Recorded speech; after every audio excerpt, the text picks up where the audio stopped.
You are living in the most dangerous time in American history. We won't take a single back step. Former professional basketball player is now the Republican Party's choice. Can you imagine Royce White, the U.S. Senate?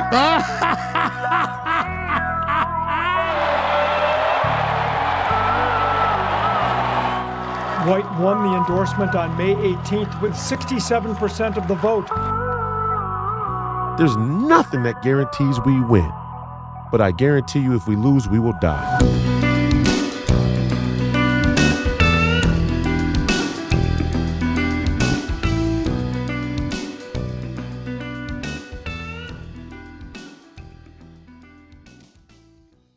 Good evening. Welcome back to another episode of Please Call Me Crazy, brought to you by Free People Radio and powered by our favorite sponsor, TireGet.com.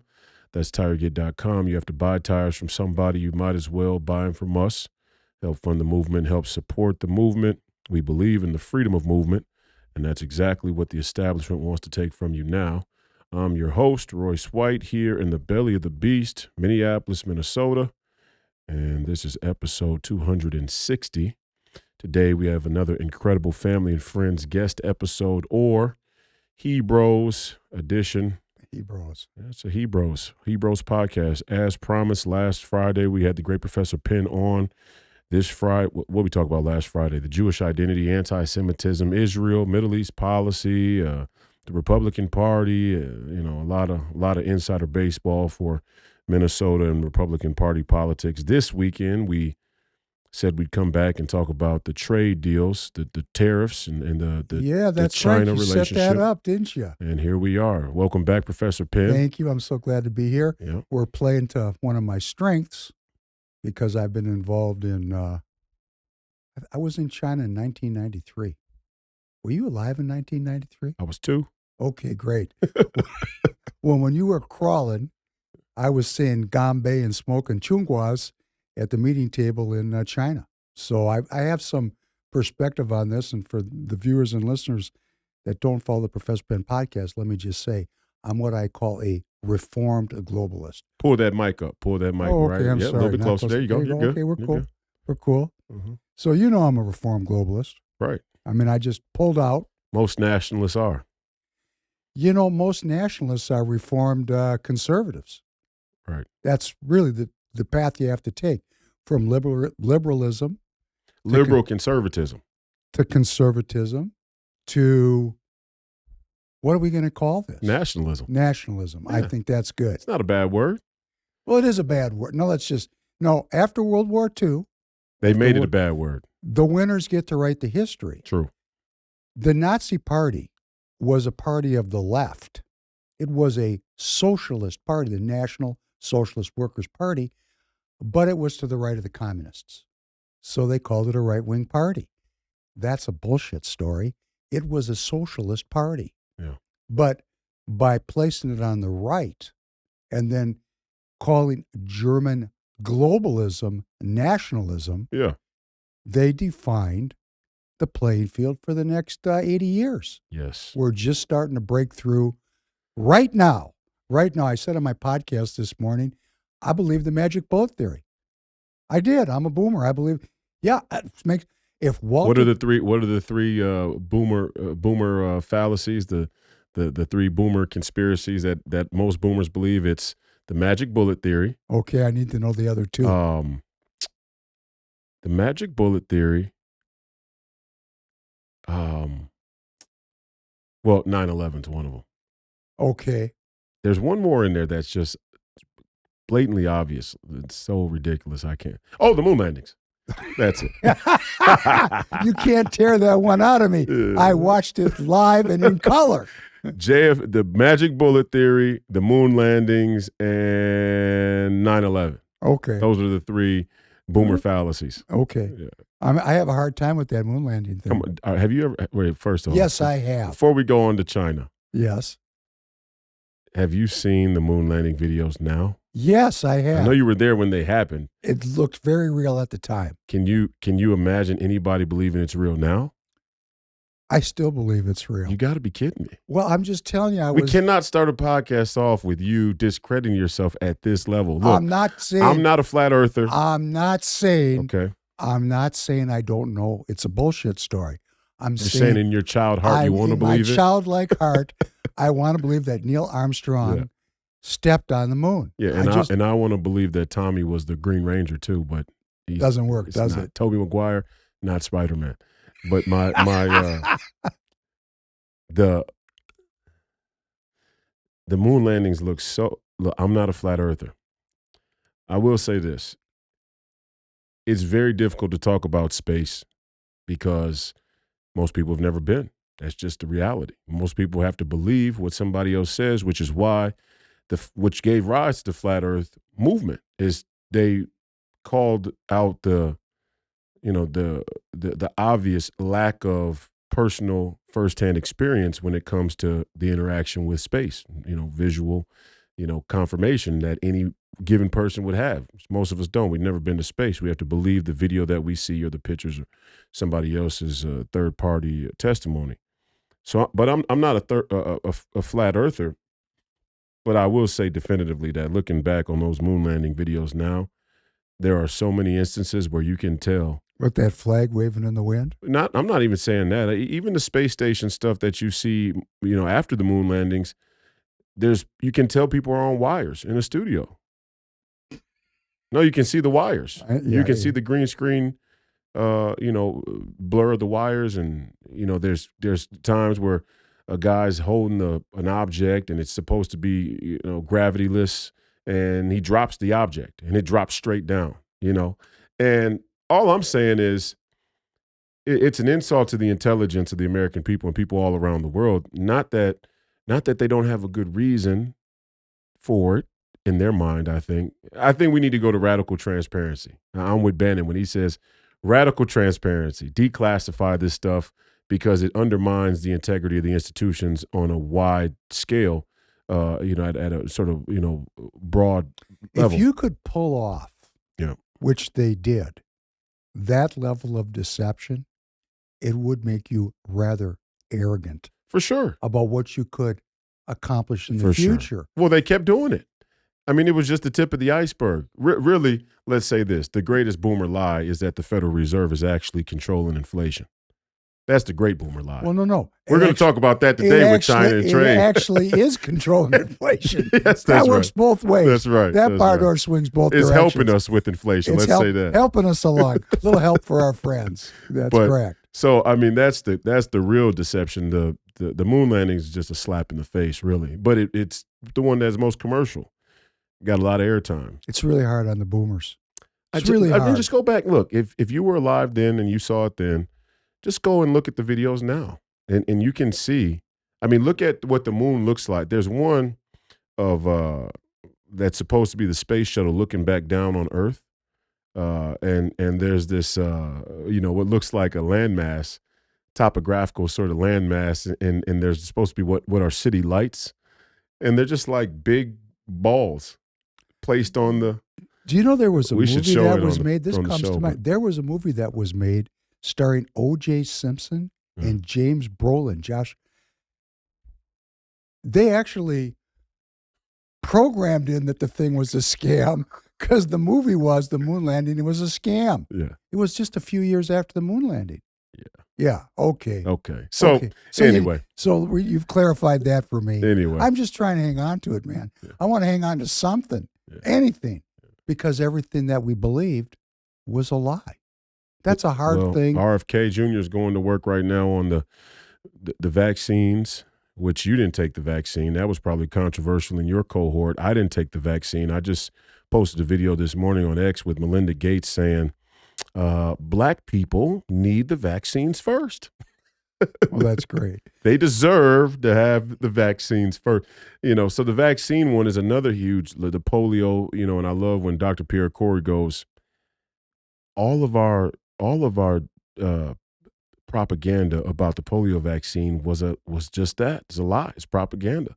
The polio death rate had already significantly dropped by 80 to 90% by the time the vaccine became available.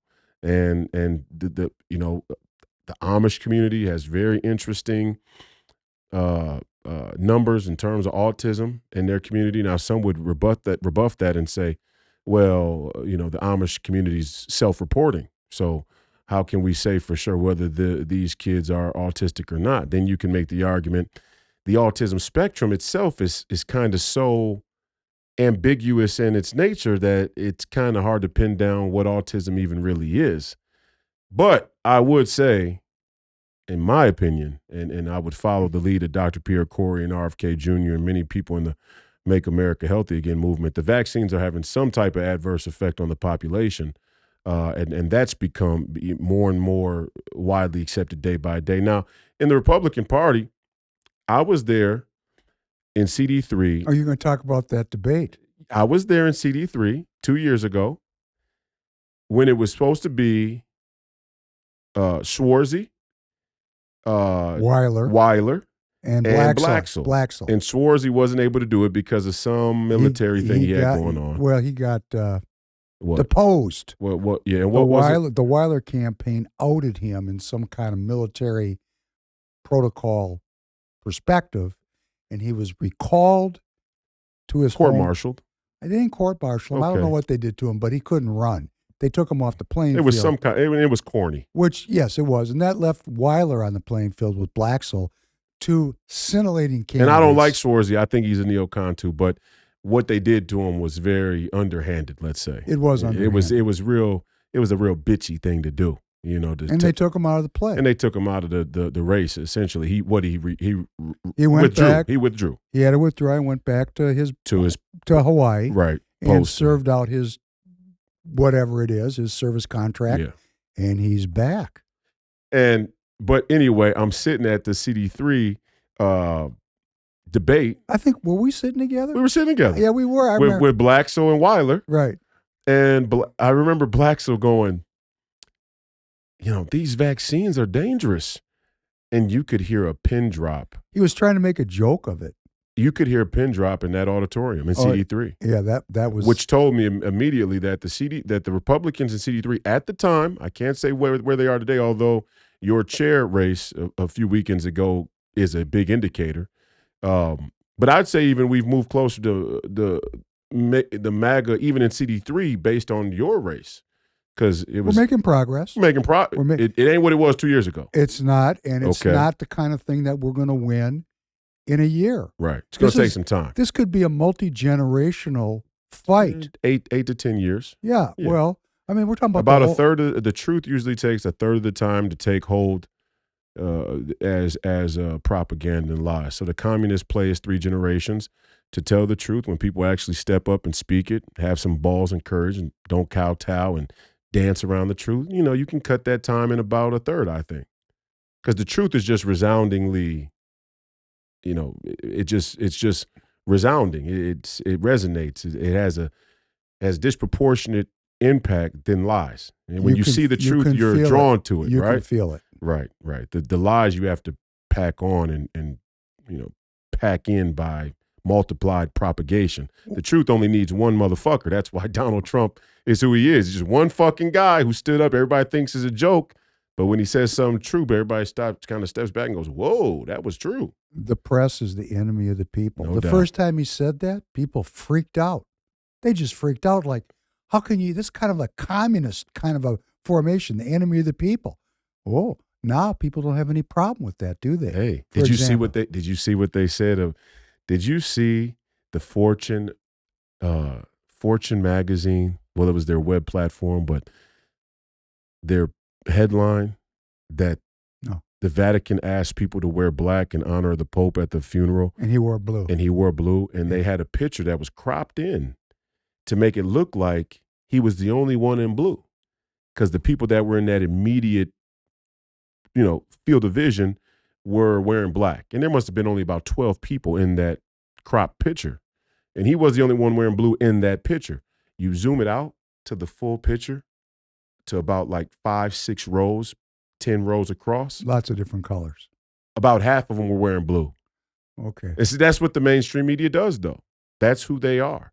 And now people are starting to see it. As to where before, boomers, for example, they just accepted that. When Walter Cronkite told me that Neil Armstrong set foot on the moon, I believed him. The most trusted name in news, CNN. But these people have played out their. Here's one right now that's going on. Mark Carney won in Canada. Mm-hmm. Globalist won. And they're making it sound like it was a resounding victory. It was very close, and the conservative got more conservative votes than any time since the 1980s. And the entire left coalesced around Carney. So actually, there's a lot of progress going on in Canada, Oh, yeah. you know, but that's not the way it's being fenced around the water cooler. It's like, oh, look what Donald Trump did. You know, no, every place in the world, there's progress. Ireland. Conor McGregor, you know where I was going. I know you love that. I do. I do too. I played do a too. clip of Conor McGregor a couple of times on two different podcasts because, you know, they're saying he's a marginal character, a far right character. Do you believe, Royce, that he's a marginal character in Ireland? What do they mean by marginal? Like he's just marginal. Like he doesn't have a lot of broad-based support. Are they fucking crazy? Well, that's what they're saying. That's the mainstream We didn't even media. know anybody from Ireland until Conor McGregor hit the scene 10 years ago. I mean, honestly, I'm being serious. Now, we have a huge Irish-American, German-Irish Catholic, Irish-American population in America. Like 30 million Irish people live here, right? That have Irish roots, Irish ancestry, right? And who's their hero? Well, before I even get to that, so there's a lot of Irish people here, and there are a lot of people who I mean, Kennedy, right? Irish, Correct. right? Right. I mean, so there are some Irish celebrities and some iconic Irish people that are popular in American culture. But when Conor McGregor hit the scene, and the first of all, the recent rise of mixed martial arts and the UFC can be placed at the feet of Conor McGregor's celebrity. And it's become a global sport. Now, it was already becoming a global sport. Why? Because the cost of entry is low, and the what you would call the gatekeeping is not what it is in other professional sports, because it's not as technical. And I don't mean to say that MMA isn't as technical as other sports. I mean, because it's not commercialized and industrialized the way soccer and baseball and American football and basketball are, you can get into MMA as an adult. You're not going to walk onto a team. You're not going to walk into a tryout and walk onto a team in the NHL as an adult at 19 years old. If you do, you are something special. It's just not going to happen. There's too much that you learn along the way fundamentally that you can't catch up with. It's like playing baseball. You're not going to start playing baseball as an adult. You know, there's just too much of a process. There's too much politics. There's too much of a feeding line from the high schools to the universities to the pros. MMA is different. You know, I could be a Roy Nelson and go to a contender series in MMA, and if I'm tough enough and I could take a punch and I got a little bit of violence and mean streak to me, I can get a contract with the UFC. So MMA was already going global. Conor McGregor kicked that shit into overdrive. He's one of the most iconic and entertaining sports figures Ever. of all time. Ever. Absolutely. And so to say that Ireland, they fucking loved him. I know. He's the reason why his pay-per-view numbers are reflective of Ireland's support. You know, and you know that they're wanting to watch him fight. You know, did you see the Irish? The Irish were coming to the fucking UFC fights in droves. It was like Ireland takeovers when he would fight on the. I was there in person. I watched him walk out the night that he broke his leg the last time fighting Dustin Poirier. I was in the building because we had the same management at the time. And the fucking energy in there it was in Las Vegas. The energy was crazy. And it was cultural. Okay. It was Irish. You could see those flags waving. So, I mean, to think, I just said earlier, it's 5 million people living in Ireland. They're going to have to cheat him for him not to win. I'm telling you right now, they're going to have to fucking cheat in Ireland for Conor McGregor not to be the next president of Ireland. I'm telling you. Let me just share something right out of the man's mouth. Mm-hmm. In his interview with Tucker Carlson, he brought out that he can't even run for presidency in Ireland because to be vetted and to get into that role, guess where you have to go? through the uni party. Yeah, of course. And the uni party will not allow him to run. And here's what he said. I might have said it on the last time we were here together. He said something like, hey, you know what? Ireland's a small island. There's going to be accountability. Where do you think you're going to run? I mean, that is a very Because it's an island. It's an island. There's no place to go. Right. Well, I mean, but he's first. I'm just saying, if he was to run and he could, he would win. And he'll get there. He'll get there because his attitude is, I cannot be stopped. That's his attitude. That is the interesting thing. That we'll see. Now, what I will say about Conor McGregor is I love him. He's a special guy, a special character. He's got a very, very, creative and unique mind when it comes to fighting and mixed martial arts. And like I said, he helped MMA in a way that can't even be quantified, really. It's like having he was a Michael Jordan type figure, commercially, I mean. Now, you could argue, how good is he, in terms of, he lost some fights, and don't get me wrong, there's a lot to be said there too. And the wrestling thing is a unique hitch in MMA because, wrestling usually ends up being the one skill and discipline that's very tough to beat, but it's also not that entertaining. And so, he lost to Khabib, and Khabib is a world-class Dagestani wrestler, and that is what it was. I thought he put up a great fight for half of that fight in terms of defending takedowns and whatnot. But he's obviously more entertaining than Khabib. The numbers say that. People want to watch Conor McGregor much more than they want to watch Khabib. And now on the flip side, some people will say, well, that's because your average fan wants to see blood and they want to be entertained. They don't understand the real art and skill and just how good what they're looking at is when they look at a high-level wrestler. So there's back and forth in that MMA. Bottom line is Conor McGregor commercially took mixed martial arts to a whole nother level, and he's a very unique personality. But, and there's a but I do think that he's a bit of a wild character. And I don't say that to say that I wouldn't vote for him. If I lived in Ireland, I'd fucking vote for him. We need more wild guys. We need more Donald Trump. And Donald Trump's kind of wild. And I like that. I like a wild guy a little bit. I don't like these Mitt Romneys. I said it last podcast, the Mitt Romneys are the greatest black mark on the Republican Party because it just says we have no balls. I'm a wild man. But we need some of those now. But what I'm saying in this instance is if Conor McGregor gets blocked, he's so rich, and he has so many other things going on, I'm not sure that he stays the course. In pursuit. I could definitely see him getting blocked and him basically being like, okay, I'm not going to, if you got, and I wouldn't be mad at him for that either. That's not a lack of sacred honor because it's like, hey, if you people of Ireland really want to continue on the way things are going, or in London, in England, or in France, or, the referendum is on the people any and everywhere that these things are being put on the table.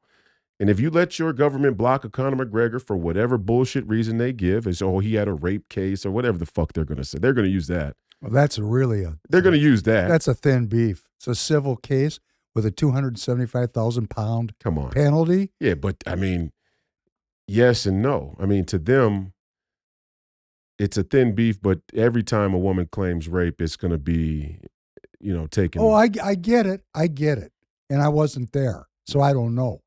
However, I could probably listen. Where's the criminal complaint? I'm saying I know. Give me a fucking break.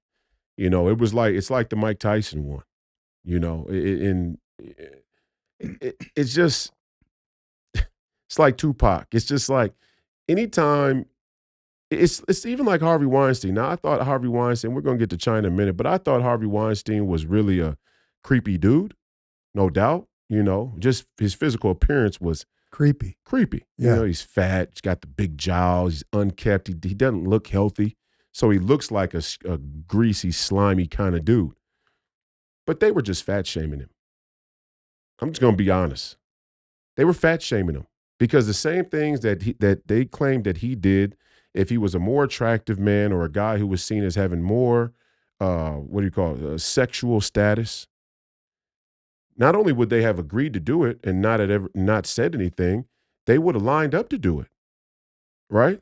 If it was if Brad Pitt had been the one carrying those things out, it'd still be going on today. This is what I'm saying. You know, Okay. so there's a racket that's being run with this Me Too thing in general. You're seeing it with Shannon Sharp now. I talked about that on Wednesday a little bit.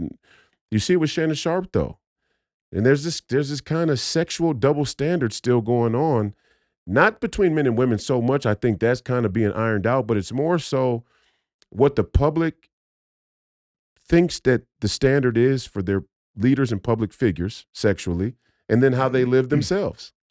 And it's the same contradiction that we have in politics in terms of a standard of truth. It's like, you guys are all, it's Donald Trump. Oh, well, we don't like him because of his tweets. That's not why you don't like him.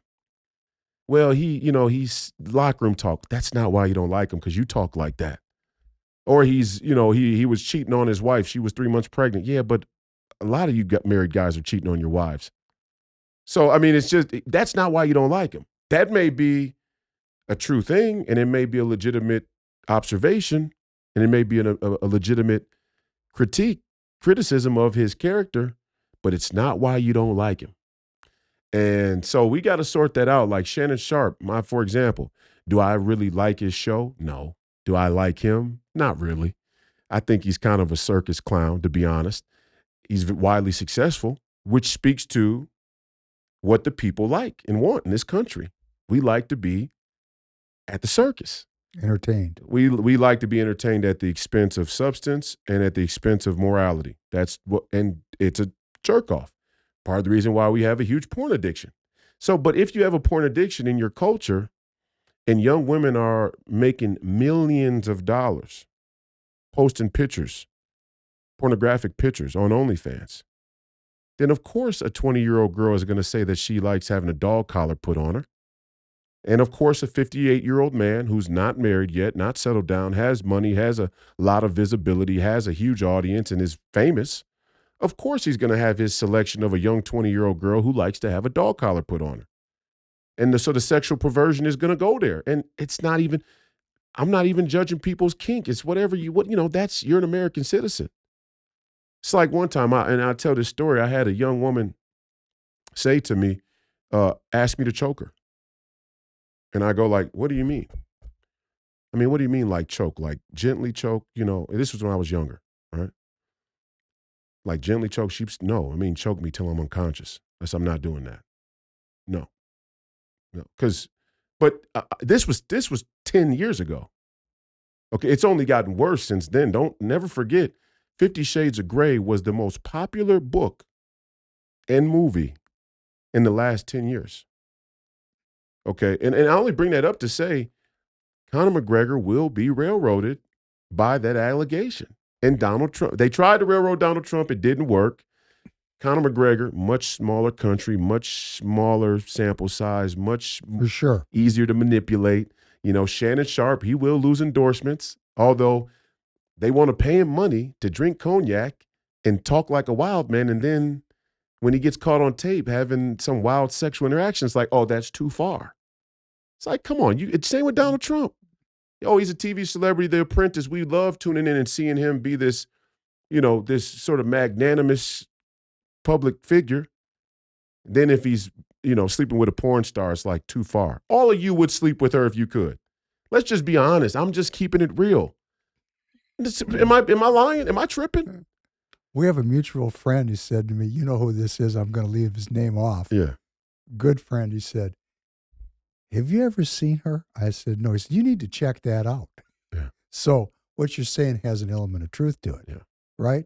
I'm just mad. I have Conor McGregor. Yeah, Conor McGregor knows this, and he released a clip this week where he addressed the Irish people. Yeah. At the end of the clip, it was all about him and his kids and his wife looking at him adoringly, his 4 children, him doting over the 4 children. So he's trying to use the power of his celebrity and the digital means and hey, to overcome that. He's been with that girl since he came onto the scene. She was with him before he got famous, and he stayed with her through everything. And they have, they've started a family. They have children, which most people would be repulsed by in the first place, which tells you the type of culture we have. where even having kids is seen as something repugnant. He has 4 beautiful kids. He has 4 beautiful kids, and he's still working it out with the girl, with the mother. I sympathize with him a lot, but he's famous. He's crazy famous. And he's sharp. He dresses sharp, and he's charismatic, and some would say he's handsome. I wouldn't say he's handsome. No, but his suit that he wore in this clip was badass. It made me want to go buy Come on, some man. suits. Come on. That 3-piece peak lapel plaid, Awesome. bad. Big window pane plaid, badass suit. But he's a sharp dresser. I remember when he first hit the scene in mixed martial arts, everybody started wearing suits to their press conferences. Before mixed martial arts, you wear your sweats and you want to look like a tough guy, in your press conference. There's a great scene of a press conference where he's at the height of his popularity, and it just won both titles at 2 different weight classes. And every guy up on stage with him is wearing a suit. And they're not wearing suits like his. Some of them are fitting wrong and they're not custom, and but they're trying to emulate him because of his commercial success. But he's trying to do what I think a lot of us athletes are starting to get the impulse to do. And that's step up regardless of our past, regardless of our imperfections, Lead. regardless of our flaws, and lead the way. Because we're trained that way. Naturally, in craft-wise, we're trained to lead the way. It takes some bravery to get into a ring and fight. I mean, there's some rules, but not many. Not many rules. Yeah. I mean, you can get killed in there. Oh, for sure. So, for sure. I mean, it takes a lot of courage to do it. Yep. And that kind of courage is sorely lacking. I mean, when someone my age has to step up and act courageously, and I look around me and I go, shit, where's my cohort? They all ran away. They all ran away. Alexander Hamilton has a great quote that I ran across this past week. And it goes something like, if we're going to elect somebody and they're going to be a tyrant, let them not be from our party. Let them be from the other party so we can oppose them and hate them and grow our following in opposition to them. Let us not elect milquetoast. The Democrats are trying to use that strategy. Yes, they are. Yeah. Well, in a 4-alarm fire, you do what you got to do. let's go get the retread and put them up on stage. Right. They got to. Right. Because they're losing it, and they know where their voters are at. They know. But wouldn't it be cool if Donald Trump followed through on what's banging around in the policy circles right now? That if you make less than $200,000 a year, no taxes. And the first time you said that to me, I said, "Man, you're crazy." What did I say? You said there's going to be no more income taxes. You made that part of your platform. Still on there. In your Senate campaign. Still on there. Well, that was the first, and I thought, this motherfucker's crazy. That's what I thought. That dog won't hunt. This fucking kid is nuts. Oh, you were onto something. That's why I'm running for U.S. Senate. Well, that's why you should be in the Senate, because Donald Trump, who knows, maybe some of his Confederates whispered in his ear, there's this crazy kid over in Minnesota. Maybe he's onto something for you here, boss. Because it is something that would unite the country in support of the nationalist movement. If you make less than $200,000 a year, according to what we're hearing, you don't pay any income tax. And if you make more than $10 million, you're going to pay. You're going to pay, which would mean he would take the entire AOC Bernie crowd and own it. Now that would be an epic move, don't you think? Still to be seen. The point isn't whether or not it's going to successfully galvanize the nationalist and socialist populist movements. The point of doing it is to place yet another referendum out there to be able to properly identify and discern what these movements are really based on. So is the socialist populist movement really about an anti-establishment sort of fight or rebellion against corrupt, corrosive, out of control power, unlimited power? Or is it more leaning towards a secular, godless, rejection of Western Christianity, right? That's the kind of question that's over there on the socialist populist movement. Now, me, I always tell Bannon and everybody else, we got to be careful talking about galvanizing with these socialist populists for that reason, because as soon as we slip over there on a purely political, ideological basis, economic, and otherwise, taxes would be a good one, and we start to pander to them on God or the question about God. Now, if the AOCs come out and say, hey, we want to get out of this God religion business altogether, we're not going to promote putting the satanic temples monuments at the Minnesota Capitol. Okay, we're not gonna. That's not a part of our platform. We want to get out of that business. Whatever people want to believe is what people want to believe. If people don't want to believe, that's their right as a citizen. Cool. Now we can merge with the Bernie Sanders and AOC socialist populist movement. I doubt that they can make that journey across that Rubicon ideologically. I have my doubts. Can some of them? Well, that is certainly the cleave right now, just as we have one in the Republican Party, let's say over, for example, the endless war. Right. They have that over that anti-Christian, anti-American, Right. anti-traditionalist cleave line. And the center of the Democrat Party, they're calling to give up that woke ideology, that they're saying that's why we lost that James Carville type thinking. You got to give it up. That's costing us elections.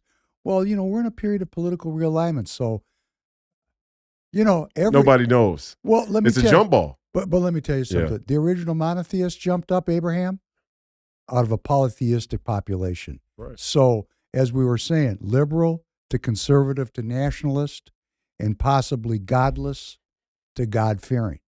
I don't even mean to fear God. I just need them to be genuine populists. Americans. Yeah, they could be populists, But again, it's tough because, this is a perfect segue to talk about China. I think it's a huge microcosm of how we've gotten into this trade relationship with China that we have. There is no socialism without Marxism, without communism. So when you say socialist populism, the socialist aspect of it comes with an innate rejection and sort of animosity towards Christ. Faith.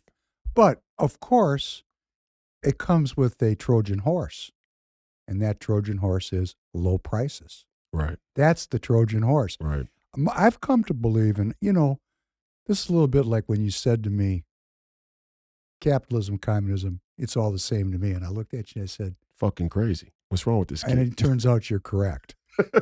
That's why I'm running for United States Senate. I've thought about that a lot. Yeah. And I've decided that's just like Democrats and Republicans. There's really only two distinctions I care about: freedom and tyranny. Everything else obscures that. Mm. But, we were taught, I went to university and I read a lot of Marx and Hegel and all the way through to Habermas. And it was fenced as an economic argument. It was an economic issue. That's all to me a cover story. It's really an anti-Christian ideology.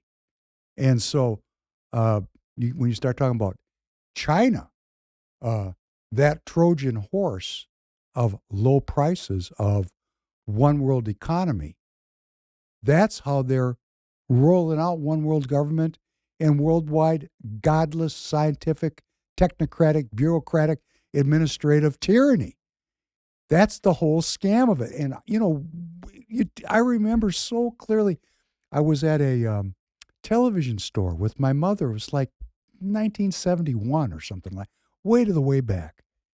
And it was the first time the guy said, well, we have a low price guarantee. I'd never heard that before. What is a low price? We guarantee that if you buy this television and you find a lower price in the next 6 months, you bring it back and we'll refund the difference to you. I thought to myself, wow, that's quite a guarantee. Yeah. And we've become hypnotized, and we gave birth to entire, that's what Walmart is. Right. That's what Costco is. Amazon. That's what Amazon is, which is in the news today because Amazon is on the carpet at the White House because they had a separate carve-out where they had the price of the good, and then they had the cost added by the Trump tariffs.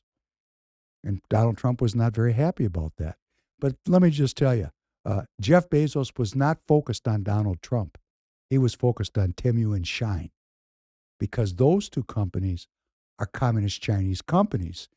And they have been incurring onto Amazon's turf. And how did they get there? Well, there was a exclusion in U.S. taxation law. Tariffs are taxes, right? And it's called the de minimis rule. If the amount of the import was less than $1,000, there was no tax. So Amazon was bringing in $50,000 container loads of low-priced Chinese goods and paying the tax, which was at least 29%. And Temu was shipping $999 of goods using the U.S. Postal Service, which was very low-priced, to Chinese students all over the country where they served as Temu's local warehouses. So they beat the tax. And in many products, not only was there the 4% base tax and the 25% Trump tax from the first Trump administration, but there was something called anti-dumping. So by keeping the shipments under $1,000, they had quite a scam going. They were beating up Amazon hard. So I think Jeff Bezos' focus was not necessarily on undermining Donald Trump, but he's got a new competitor. Remember, Amazon didn't have any competition. They were the hunter for a long time. Yeah. Now they are the hunted. But Donald Trump's kind of Temu, you think Temu is the competitor? Oh, it's kicking their ass. Are they? Oh, have you? I wouldn't order something from Temu if my life depended on it. Maybe I'm a fucking crazy guy. Well, I just ordered something from Amazon 2 weeks ago. I'm just going to tell you, for whatever it's worth. Temu looks bootleg. I mean, it looks like a Chinese underground. It looks like you're going to get the thing and it's not going to look like it looks on the picture. It's huge. It's the exact same products Amazon have. But how big is it? How much revenue are they doing? How much market share? Well, we could ask Grok right now, but it's huge. Okay. I mean, they came from nowhere to somewhere overnight. Yeah, because I do hear their commercial and jingle a lot on as advertisement on streaming service platforms like Hulu and. Oh, they're huge. Temu, that right? That's I came up on it. Emu? No, the Temu. The Emu is Liberty Mutual. Some of these fucking jingles are catchy as hell. Yeah, for sure. No, Temu though, yeah. No, they're pressing Amazon, and so is another company called Shine. Shein. Whatever. Well, I don't know how you say it. It's Chinese? It's not Sheeny, is it? I don't know. Stop. Okay. My fault. My bad. Anyhow, my point is Amazon picked up competition from China. Yeah. And, these manufacturers saw that Amazon was making a lot of money, and they said, we're going to undercut it. And that's just what the Chinese always do. But it's not just the Chinese. And I want to say this in respect to the truth. It doesn't really matter what country or what industry. If you get up to the top of the mountain, you want to wipe out all your competition. Right. So I don't want to say it's necessarily the Chinese that are prone to take, steal, rob, and control. Right. I mean, I've seen this. This is American companies do this. This is just the nature of capitalism, so to speak. But the tariffs are here. I mean, they are here. They are here. And I think this is the plan I'm hoping that happens. This is my plan. The Democrats have gone out widely and promoted the fact that these tariffs are going to cost every family $4,000 a year. You've heard that, right? No, I didn't hear that. Well, Amy Klobuchar. I don't listen to the Democrats when they talk. Well, Amy Klobuchar has been widely. Yeah, fuck her. Anything Amy Klobuchar tells you is a lie. When she's talking, she's lying. Well, yes, and it's a fear tactic. Yeah. But if everybody under $200,000 a year in income pays no personal income tax, whoa, we're all going to love tariffs then, aren't we? Absolutely. Okay. Remember Donald Trump stood up there and said, tariffs are going to make Americans rich again? It's going to make our country rich again? Yeah. Okay, so the whole policy is not yet rolled out. I see what he intends to do. We have Bannon's been talking about this for years, that we have a structural, baked-in, $1.5 trillion deficit year after year after year, which has culminated in this $37 trillion federal debt. It's just baked in. How are we going to make up that gap? Well, there's a number of ways to do it. You could have a value-added tax. You could have a national sales tax. You could have tariffs. Well, if you got to do it. I mean, this is the part people, of course, unless you be like Professor Penn and say, let's have the Great American Jubilee and let the banks pay for it. That's my policy. But, you're not the only radical in the room there, young man. Right. Because I would like to see there's $10 trillion of bullshit on the Fed's balance sheet. They created money. They're a counterfeiting organization. They created $10 trillion because we, the people, needed it. And it wasn't real. And now we have to pay them back with the real. So they created the unreal, and we have to pay them back with the real. That seems a little scamish to me. What do you think? Doesn't that sound a little bit ugly? It's an infamia. It really is something that we're fighting. That's what we're fighting about. That's an infamia. There's something very ungodly about it.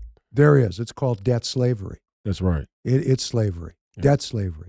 And that's when I said that that capitalism and communism are the same. What I mean is, at the highest level, capitalism seems to inherently depend on the use of debt as a means to have working capital to produce, to industrialize. So if you're going to socialize the risk, if you're going to socialize the risk of all of your workers, all of your citizens, really, at the moment you socialize the risk, capitalism becomes the same as communism. Well, what we've been doing here in recent memory is privatizing the profits and socializing the losses. That's right. That's what we've been into. Right. So what's the difference? What's the difference? There is no difference. I thought a lot about what you said. Your analysis was spot on. Because in a communist society, they still have to borrow money from the bank to set up the means of production. Of course. So who is really at the top of the funnel? The bank. Don't say that, sir. That would be anti-Semitic. Okay. Well, we're going to be delving heavily into the Jewish identity, and that is not anti-Semitic at all. Okay. Because first of all, Jewish people aren't the only ones who run banks. There are a bunch of banks. There's Bank of London. There's the old, what was the family there? And the Vici, what was their name? There was a family, a banking family, a French banking family. The Merovingians, that's from The Matrix. No. First of all, the Merovingian was a real group of people back in. Yeah, back in the I don't know who you're referring But anyway, to. the Medici. The Medici. The Medici, yeah. Okay. Okay, That's Italian. Italy. Our bank is Italian. That's Italy, yeah. Okay, that was an Italian banking family. Yeah. So Jewish people aren't the only bankers, number one. And actually, the biggest bank is probably, in Saudi Arabia? Because No, I think the biggest bank is King Charles. Go ahead. Well, you're talking about 500 years of colonial raping and pillaging, slavery, drugs, and piracy. We have no idea what's in the vault there. So why do they need our subsidies then if the British Empire is so rich? Isn't that smart to get the dumb young kid to pay for it? I mean, why would I want to spend my money? Yeah, and you roll around with a $2 billion crown on. I mean, that's an infamia. And then the point of it is $2 billion. I mean, honestly, guys, seriously. I mean, if you want to wear a crown, fine. I get regalia and tradition. The Pope, which fake Pope, but I mean that's probably controversial. Fake Pope. You want to wear regalia, I get it, and I get tradition. However, $2 billion for a headdress seems a bit excessive, especially in the face of all of the global inequity that they say that they're working to solve. I mean, what a slap in the face. I get it. The King of England, that sun never sets on the British Empire. I get it. He's a big hot shot, okay? Master Mason is, what is it? The young boy was. You ever hear him speak German? Oh, he speaks German. Oh, now you're going conspiracy theory. Oh, no. Okay. There, you can go right on YouTube and just put in King Charles speaks German. They're German. They're all German. That's right. And when he cracks off in German, my blood personally runs cold. But my point is this. They weren't out of money. They were out of people. Those two world wars decimated the youth of England. What I'm saying is, could the crown be if it was $10 million worth of diamonds and rubies and gold? Anybody can afford a $10 million crown. Come on. I mean, wouldn't that be? No, it's not enough. Wouldn't that be reasonable? No, it's not. $2 billion crown? Who can afford a $2 billion crown? Somebody that's got a lot of money hidden away in the catacombs of those palaces. Yeah. We don't know how much money they have. Yeah. You know, I said this, and I'm going to say it again. It's worth saying. When I went to college, all inquiry, all academic inquiry was about colonialization, decolonialization, and who actually caused the rape of the world. And the scholars were getting it down to the actual people, and there was a movement to ask for reparations from the crowned kings and queens of Europe. And what did they do? They put the academy on the payroll. And that's when we lost our institutions.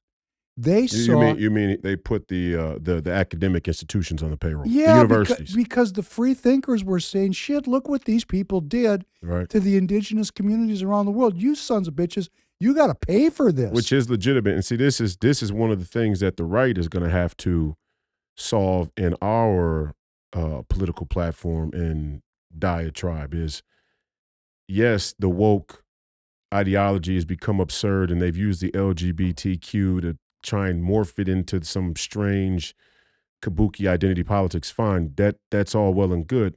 But the real history of the British Empire and post-Enlightenment Europe going around the world and exploiting less advanced societies, let's say, militarily exploiting less advanced societies for their natural resources is 100% irrefutable.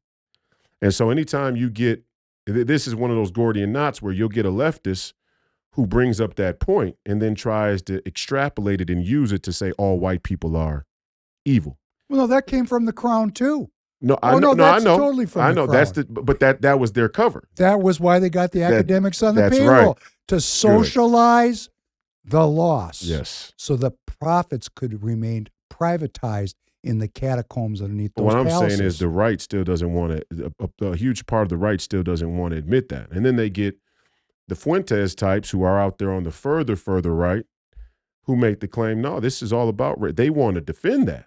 They're actually in the business of defending the British Empire's business model of drugs, piracy, and slavery.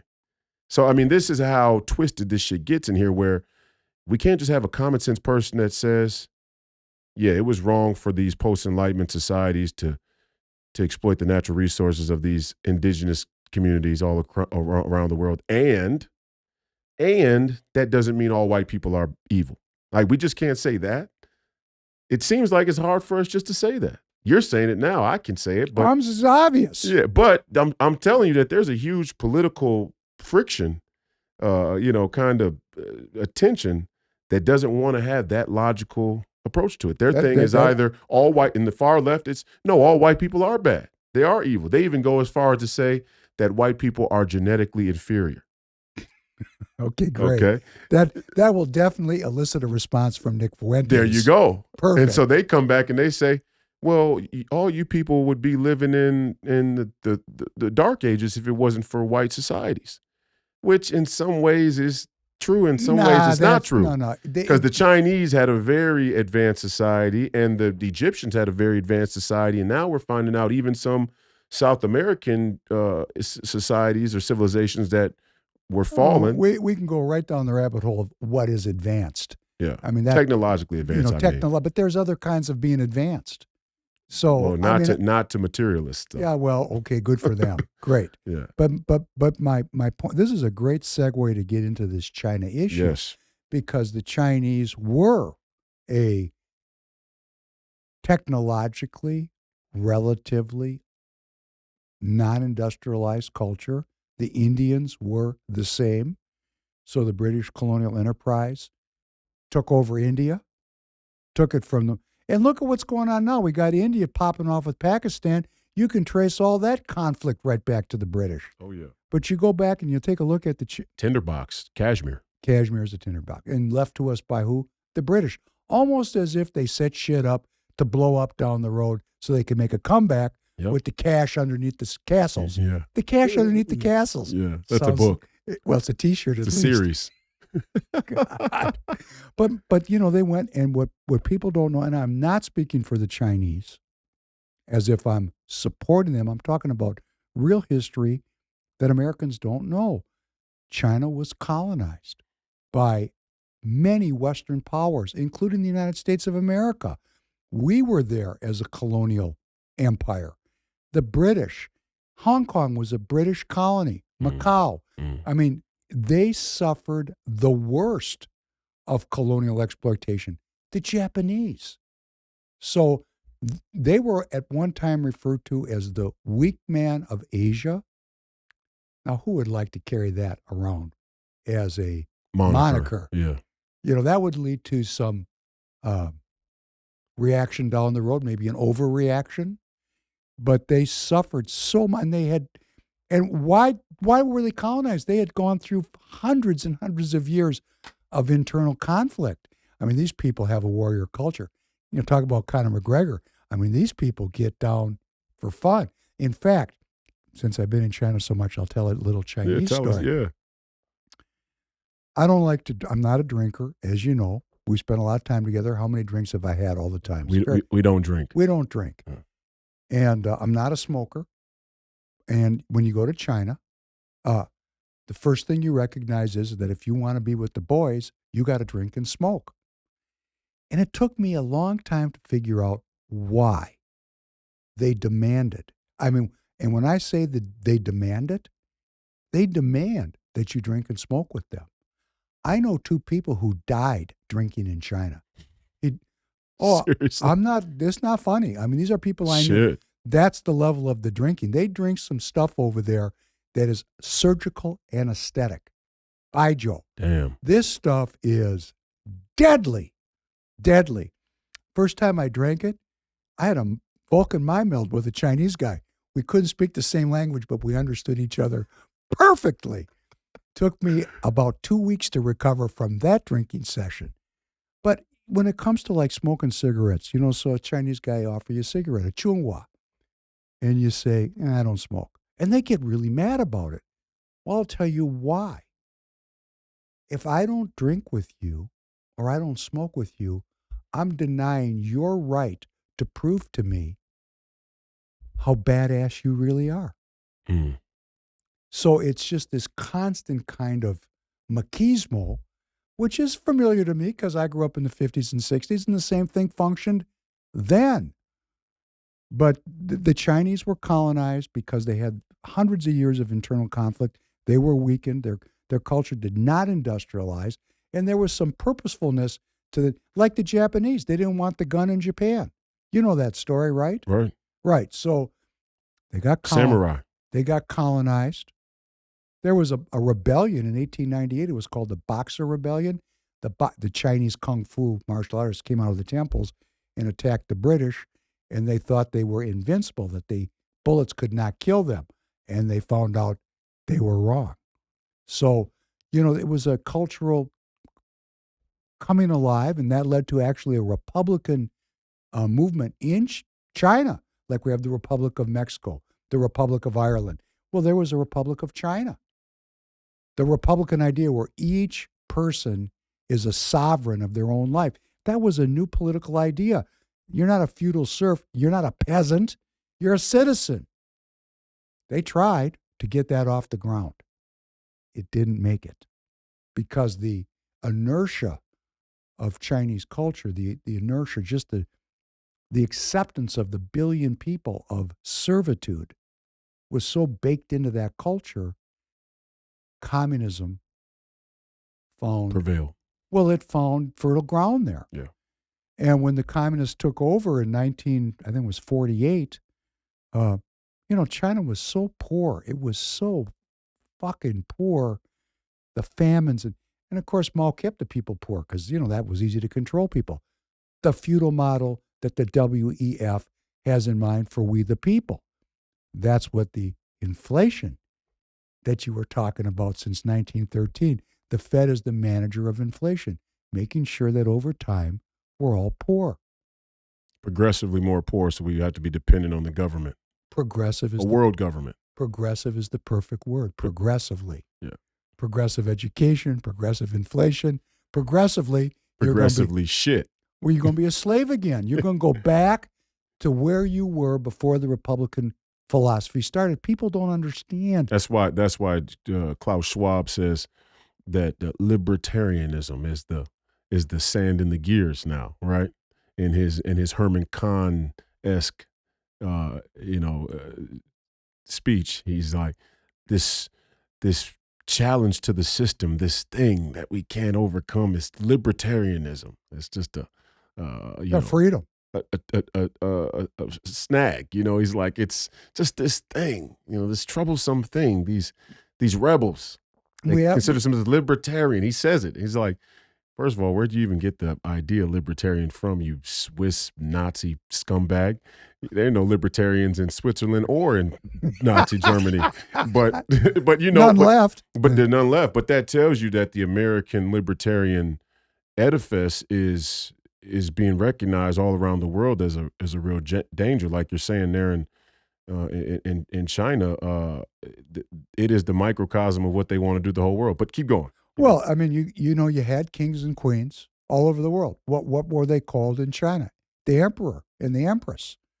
We had the emperor of Japan. I mean, the normal political formation throughout history has been top-down management and the exploitation of the people. And we have this little moment in time that we think is forever. This has been one of my greatest mistakes in life, to look around and think that the way it is the way it's been and the way it's always going to be. Yeah. And man, that's just not true. We're losing our freedom. This is my greatest concern. The plan to take away my freedom is ongoing. Donald Trump is now an excuse. Oh, well, Trump won. We're going to blame all this shit on him. He can be a power animal that we direct the people's ire towards as we march along to robotics, AI, and servitude for whoever's left. But the Chinese were colonized. They were defeated. There was, there was cantons there. I mean, I know the Germans were there. You go up to Qingdao. Beer. I mean, there's the Qingdao beer. The Germans controlled the Qingdao region. You had the French were there. The British were there. The Americans were there. Everybody was robbing and stealing. Slavery, drugs, and piracy. The British said, hey, you know what's a good idea to get these people, knock them down? Let's get them all hooked on opium. So there was 2 opium wars there, where the Chinese tried to fight the British off the same way Donald Trump is trying to close our border to fentanyl, which is the perfect thing to focus on. It's revenge. Why would they do that to us? That doesn't make any sense. Why do they hate us so much? Opium War. We took the role of the British. The British were the great enslavers of the world. And they're saying it. What you're saying is not conjecture. It's not an opinion.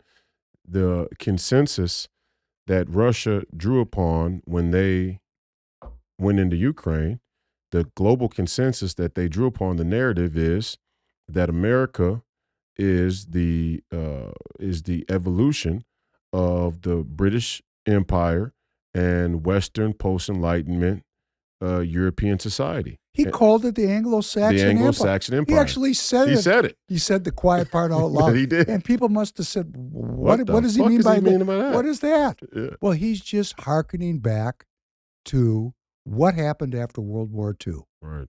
And we have to focus on this. This is the core for me of the nationalist movement. Why would we fight 2 wars with the British to throw off the empire and to establish our own paradise? One nation under God.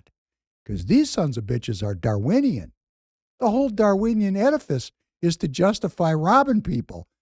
Survival of the fittest. What do you mean by that? Well, explain it. Okay, so Christ said, love your neighbor as you wish to be loved, and love your God with all your heart and all your soul and all your might. The 2 great commandments. And the British said, well, that doesn't work very good if we're going to go exploit people. That's not the way to love your neighbor, to, kill the men and enslave the women and children and take all the gold. That's not very Christian of us, is it? Let's send some missionaries along, though. Let's convert them to Christianity, the ones we leave alive. I mean, they set up a whole mechanism for maintaining their alleged Christianity while they robbed the world. And that ran thin, and they just said, oh, fuck it, we're Darwinian. The strongest will survive. Spencer, the competition of cultures. Yeah. And they made a whole science out of the thing, social pseudoscience. And so here we are, Americans, and we've inherited, because of the end of World War II, the British Empire and the Japanese Empire. And we're running those empires, and the Japanese have us pursuing Japanese foreign policy in the Far East because we're fighting the Chinese for the Japanese because those two hate each other. And we're fighting the Russians for the Europeans because those two hate each other. And what are we, stupid? These are not even our fights. And then I talked to these boomer Republicans. I just had a conversation with our mutual associate. Yeah. Oh, I said, do you really think that the Russians are going to attack us here in the United States? Well, not today, but someday. People are gum-dipped. The Russians don't want anything to do with us, okay? Why can't we have a strong national defense and let these people duke it out with themselves? The Russians are going to attack us here in America? Yeah, well, that's what the boomers think. Through the Bering Strait, they're going to come across? It goes back to Reagan. I mean, everybody came of age everybody that's still a functional boomer. Yeah. We came of age during the so-called Cold War. Right. So we have all this inherent anti-Russian propaganda baked into our teenage brains. Right. But my question, Brzezinski, Kissinger, all of them, all the way to Victoria Nuland. It's just all one group of shitheads. Why are we the people? This is the question I asked myself. This is what made me into a nationalist. This is not my fight. Why are we fighting for the British and the Japanese? What is the benefit to us? And, allegedly it's our economic interests. Whose interest? People are poor as shit. As we've been pursuing these fights, the average everyday American, like me, we've just gotten poorer and poorer. And a small group of people are sitting at the top of the pyramid, getting richer and richer. And it's not my fight. It's just so I want the American people to wake up from this. Well, the tariffs are part of the wake-up pill. What Donald Trump is saying is this system that's been set up, one world economy, also known as free trade. Sounds so nice, doesn't it, free trade? Yeah. The ultimate expression of free trade is what? Slavery.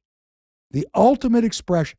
If you took free trade to its ultimate extreme, it's the trade in human beings. Because it's free. Hey, British, if I'm strong enough to make you my slave, you're supposed to be my slave. Yeah. Let's get the Christ completely Manifest destiny. Exactly. You got it. That's Calvinist Protestant. Right. I don't want to fall into the 501c3 moment, but we're getting close. Yeah. We're getting close. But my point is the tariffs, why he called it Liberation Day, is he's trying to liberate the American people from a form of globalized slavery that we don't even recognize when we go on down to Costco and buy the margarita ice maker for $19.99 made in Cambodia. We think that's a great benefit. Why don't you take an ice cube and smash it with a fucking hammer? It's the same thing. The way we used to do it back in the day. The way that the mixologists do it. If you go to a real high end type of mix bar, right? Yeah. A gourmet style, kind of high end, classy 5-star tourist attraction restaurant in Vegas. They're not fucking using a cheap margarita ice mixer. They're fucking chopping that ice with an ice pick. It's hand shaving ice. Let's see what you got. Right? Right. I mean, that's the whole thing about it is the more time and human energy that's put into it makes the craft appreciate. What do they call it? Makes it appreciable. That's probably not a word. Easier to appreciate. Right. The more human effort and energy and time and craft that's put into something makes it more valuable. That's what he's doing. But for the viewer, it's entertainment. Right. Okay. So what is a margarita ice maker really? It's convenience. There you go. It's just convenience. So we like porn. How so? What do you mean? Well, I mean, if you talk about socializing the risk. Well, that part I get. There's nothing more socializing the risk than jerking off. With no downside. With no downside. Right. With no dangers. No pregnancy, no STDs, no.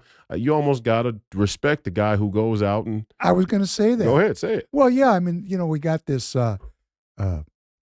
Minnesota senator. His special election is today.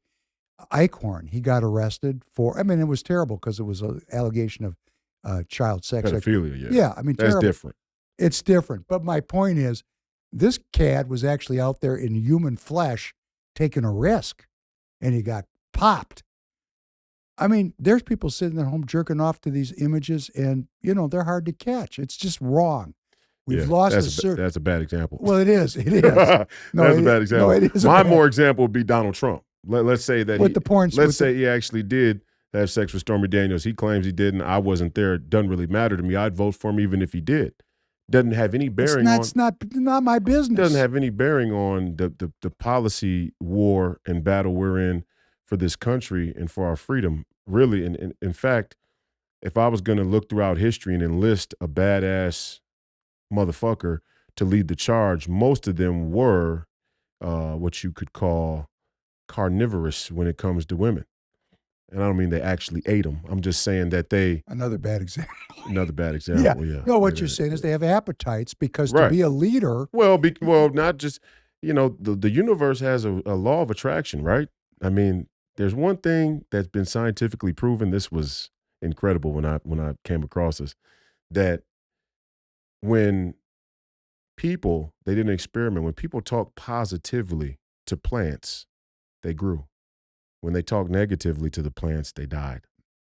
So there's that's called scientific evidence of the Bible's universal truth, because God says in power in the tongue. Thoughts are things. Right. So thinketh he beeth, man thinketh he beeth. They've actually proven this with plants. You talk positively to the plants, and positively talk, not just the carbon, not just the carbon dioxide that you're, blowing on. Not that. I'm talking about the things you're saying. So there's a law of attraction and type of energy system going on in the universe and on our planet that we're not so in tune to. The Chinese were somewhat more advanced in that regard, you could say. But if that's the case, then it's also true. Men who have the capacity and the impulse to stand up and speak the truth at an inconvenient time and risk their life and have that courage are going to naturally be more attractive to women, more women, right? Seems to be the facts. I mean, it's not just Donald Trump. John Kennedy. It's best example. John Kennedy. Oh, he was a playboy. Oh, he was a serial cheater. Or he was Jackie, she's a saint. God bless her. And she was in on it. Well, okay. She was. Okay. I mean, that's just the facts. That's a freaky take. Well, you just got to listen to the playback. True. Of Jackie Kennedy talking to Lyndon Johnson just a few weeks after Jack was turned into a piñata, when she was trying to get back into the White House to get one of them shots, those shots, which were really meth. She wanted to get high. And Johnson said, well, why don't you come on down here, baby, and sit on my lap, and we'll just see what we can do to get you that shot. I mean, you can go find it right online. I'm not making it up. I'm not making it up. Are you trying to desecrate the legacy and memory of the great Jackie Onassis? No, I'm not trying to desecrate it. But look who she married afterwards. She married a mob boss. She did. I mean, she liked it on the edge, Jack. She did. But okay, mob boss president. Same thing. I mean, and we're getting, and that's what I mean. There's a cultural narrative, this double standard that we tell ourselves, which is another form of convenience, where we like these people over here and these people over here, and that makes us feel good about who we are. Oh, because this person's wearing a suit. Yes. And they're white, and they went to Harvard. They're not a drug fiend pervert. They're an expert. They are the drug fiend perverts. The medical doctors. Who has the biggest problem in the entire country? Which profession has the biggest problem with suicide, substance abuse, and drug addiction? That'd be the doctors. That'd be the doctors. Why? They have access. Well, not only that, they see the crazy. They deal with the realities of our society too. I mean, when you're an emergency room doctor, if you're a regular person, how often do you come by death? Not often. Somebody dies, it's a shock to you. It's like, shit, it's fucking died. There's a funeral. Everybody's kind of like stunned by it. Another day at the office. For doctors, it's every day. Every day somebody's conking out and they're watching that. That's not natural. It's very, death is unnatural. If you're a Christian, death is not natural. We were never intended to die. It's a part of our fallen nature to experience death. That was never intended to be the way. So death is unnatural. So to see death at an exorbitant rate, it's going to fuck you up. Yeah, but my point is, the doctors who we trust so much are the ones getting the most high. When you say we, Yeah, I mean we as in the average person. great, because myself personally, You don't fucking trust him, I know. I'm my age, and I did not get that. Anti-doctor. I did not get that shot. I did not get that shot, and I'm going to tell you, at my age, with my kids and everything, that took a lot of fortitude for me because I had a lot of people pressing me to get that shot, and I wouldn't do it. Do you think that China sent us so in response to your comments about China and the trade? Yes, China has a natural advantage over us. A couple natural advantages, in one that they obviously have a significantly decreased sense of moral and ethical obligation because they don't believe in sin. They don't believe in right or wrong, and I really do think they don't believe in right or wrong.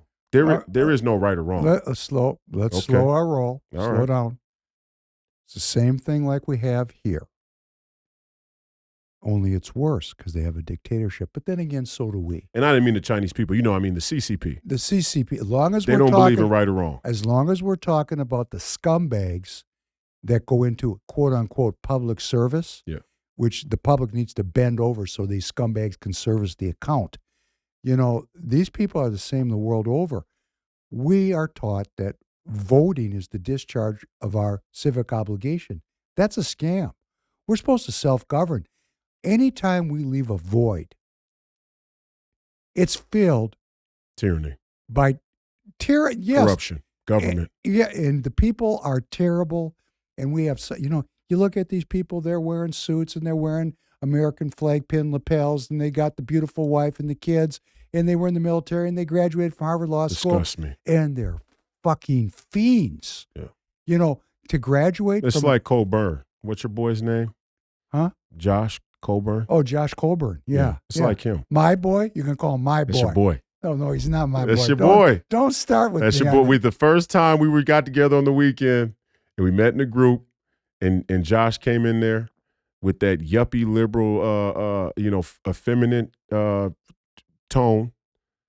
And what I say about him? I think you said he was a faggot. Possibly. Probably didn't use that word, but I'm just saying. Pinocchio, fruitcake. There's a bunch of things you could, and it's not a sexual thing. It's more of a. It was an energy thing. It's an energy thing. He was not a straight. Let me just go ahead. But my point is, he's the only person.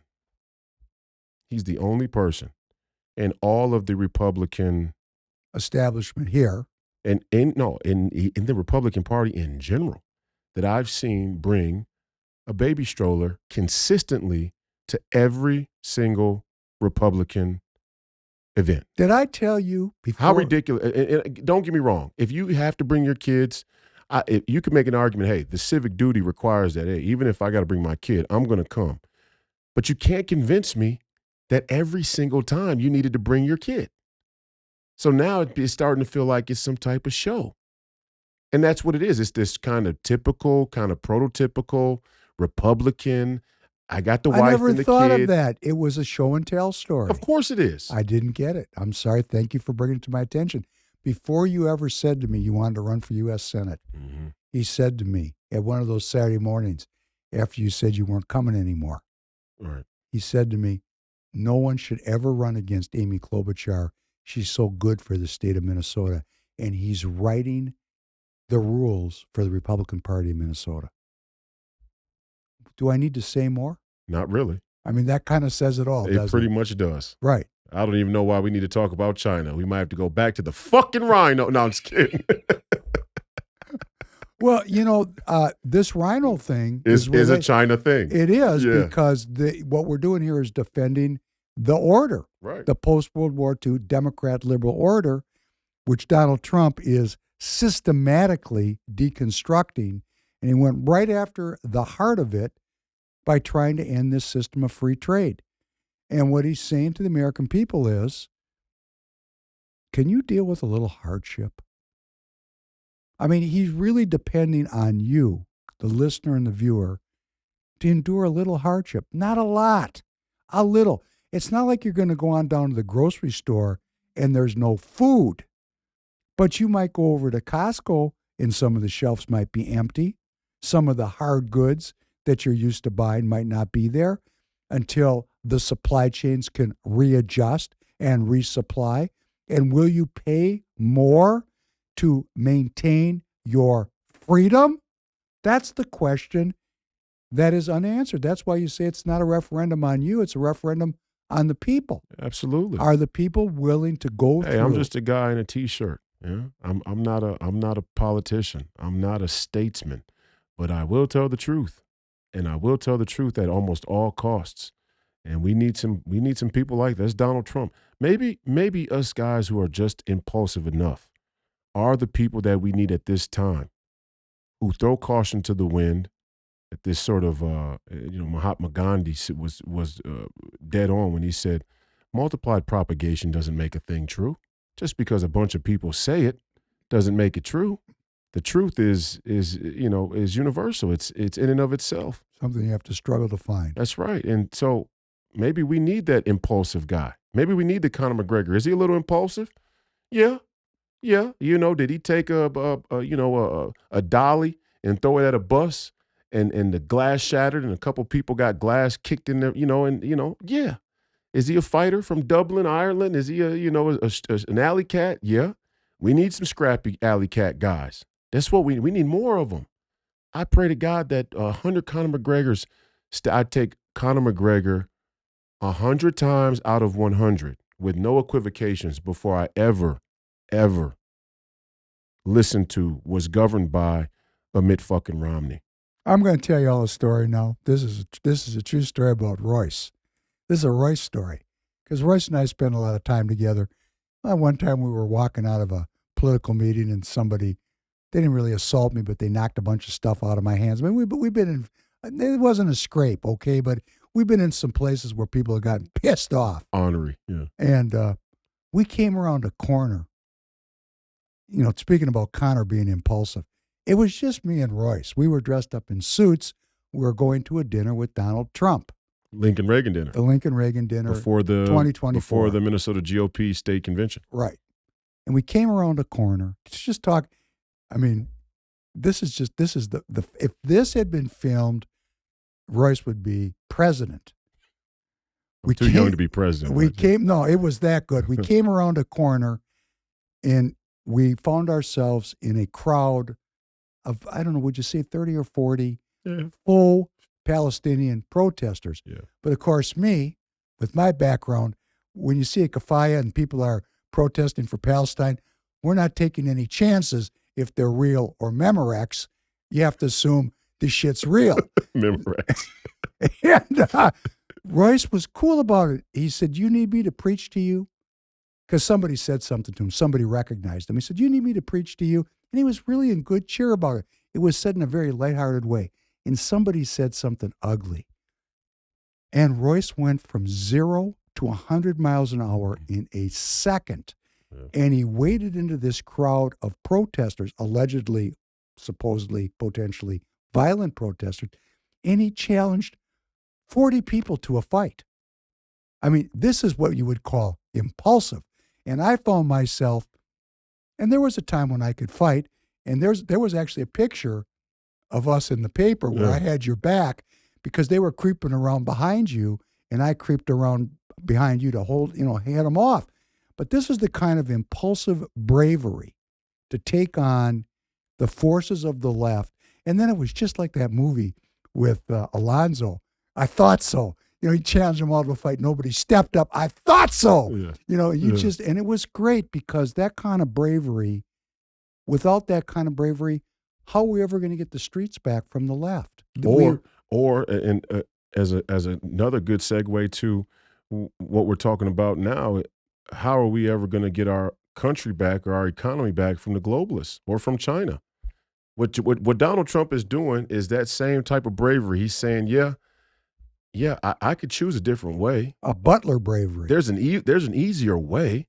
I could walk into the Lincoln Reagan dinner, sit down, clap and cheer, act like a fucking seal. And yeah, Donald Trump spoke that night and he was as funny as ever. And he took a shot at Tom Emmer about the podium. Remember that It's night? hilarious. It was hilarious. To Tom, I thought you liked me. Did you set this up? Right. And that's all good. That's all, good political fun. But the real action's out in the street. And when I came around the corner, I was in good spirits, but if I'm being honest, the undertone of the whole scene was political theater. We got, 50 to 60 state troopers here, right? And they're all standing outside of the convention center, and we got these protesters here, and there's not enough protesters there to wad a shotgun. I mean, really, I led 10,000 people to the Federal Reserve, a group of people so big that when it moved through the streets, the police didn't even respond. The police, the state trooper, nobody responded. They weren't anywhere to be seen. The only thing that they had was a chopper over top, right? It wasn't even a real protest by my standards. But to see the scene where it was almost set, and you had these Republicans who were coming to this dinner, and they were outside, and there were some counter protesters, and you could see that they were uncomfortable. There was a sense of fear in them. They were concerned about this protest, and there's just a disconnect between the boomer Republican population and the young MAGA, even you could say black conservative like myself, who grew up in the neighborhood, that knows that these people are faking. That I can see them. And right away, like when you grow up in the neighborhood, you become very attuned to threats, violence, danger. I could be in a room right away and tell you if there's a problem or not, if it's really dangerous or there's a threat or not. And there's been times where I've been in a place or I've been in a room or I've been in a situation and I get the fuck out of there because I know, like, for example, I was at a house party. I was telling a friend the other day, I was at a house party back when I was probably 14 years old. It was in Richfield. And back then there was a gang in the Bloomington, Richfield area called the Maniacs. And my grandfather was the director of Park and Recs in Richfield. So I was a little bit more familiar with Richfield and Bloomington than other kids who lived in St. Paul because I spent time there as a kid. But I was in this house party in this back street of Bloomington. And I don't know how I got there really. I was invited. I came with somebody else. I tagged along and I get to this house and the parents are letting the kids in and they're, taking a couple dollars in cash and giving them a very light pat down, right? And I'm just knowing, I'm like, how the fuck did I end up here? This is not good. This is some bullshit. This is not where I want to be. I was not a young kid who would go to those things. Number one, when I was younger, my mom wouldn't let me go to those type of things. And then my grandparents, whenever I was with them, they wouldn't let me go to that type of shit.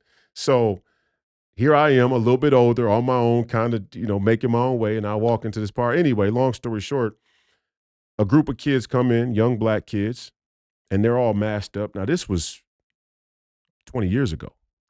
And they're masked up, and they're wearing it as like fashionable, but it's still, I already know. It's before COVID. This is before COVID, well before COVID.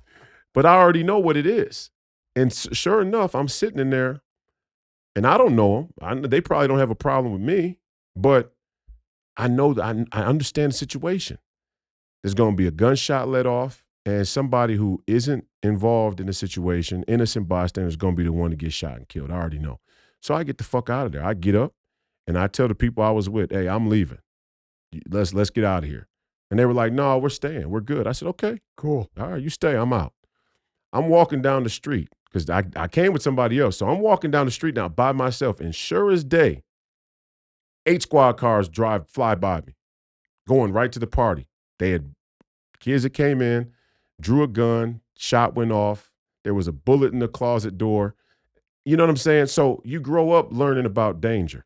I didn't feel one shred of fucking danger out there on that street that day with those Palestinian protesters. Not a single fucking ounce. And I could see it in other people, which that's a form of leadership, is like, okay, there's going to be a time to be afraid. There's going to be a time to acknowledge danger, like the danger of the CCP and what they're doing around the world and what they plan to do in the world and who's helping them. There's real danger out here.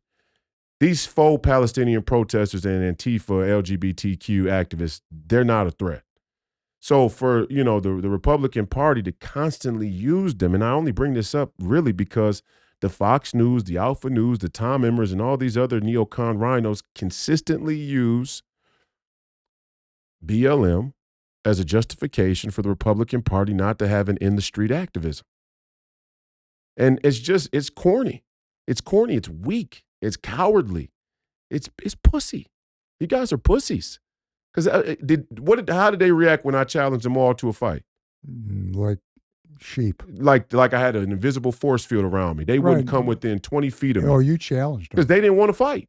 They did not. They're just acting like they want to fight. And really what they're preying on is the theater of knowing the white Republicans, the older boomer white Republicans going in that thing, will be afraid. Don't want to fight. Right. They have that conservative edifice that's non-confrontational. No, we don't want to fight. That's against the rules. That's against the law. You get one guy who steps up like, let's go right now. Oh, well, oh, no, we don't want to. Oh, I know you didn't. So shut the fuck up. That's exactly what you said. That's exactly what I said. Y'all are faking. You don't care about no Palestinians.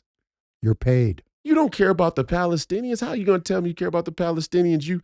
You're a part of the same globalist narrative that empowers Israel to do the thing you're saying is evil. That's correct. Come on. There ain't nobody. Go back to AIPAC, Landon Page, Tom Emmer, Hakeem Jeffries. Two sides of the same coin. Catherine Clark. And Mike Johnson. Don't tell me you care about the Palestinians. Because you can't run that shit on me. So we need that courage. And that day I was just like, well, that just transfers right into what's right now. The same thing's going on in your state. We have a state that has a 900,000 person population in Minneapolis, which is utterly abandoned by the Republican Party. Abandoned. Alex Plecker said. What do you mean? Oh, you're talking about the 900,000 blacks, Hispanics, Latinos, and Asians in Minneapolis, in the Twin Cities.